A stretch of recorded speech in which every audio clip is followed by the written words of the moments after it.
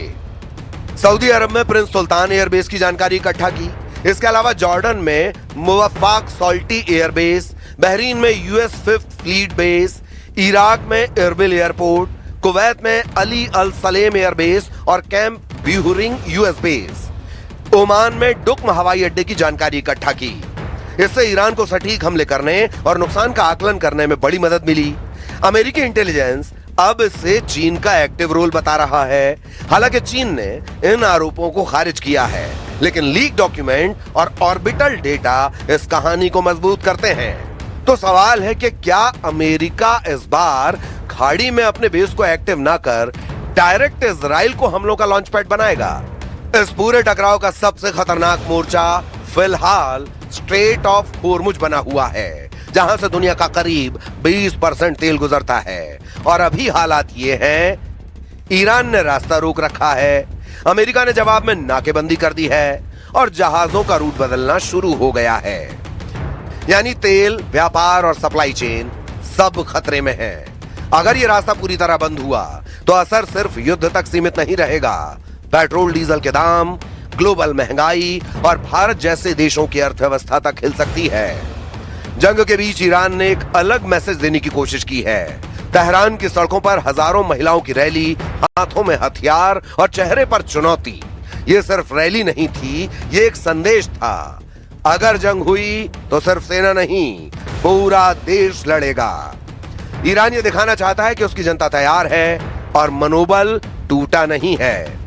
अब सारे संकेत एक ही दिशा में इशारा कर रहे हैं। अमेरिकी जेट्स की तैनाती, इजराइल का आक्रामक रुख, होर्मुज में टकराव और ट्रंप का विनिंग स्टेटमेंट, ये सब मिलकर क्या बता रहे हैं? क्या ये सिर्फ दबाव बनाने की रणनीति है या फिर जंग की उल्टी गिनती शुरू हो चुकी है?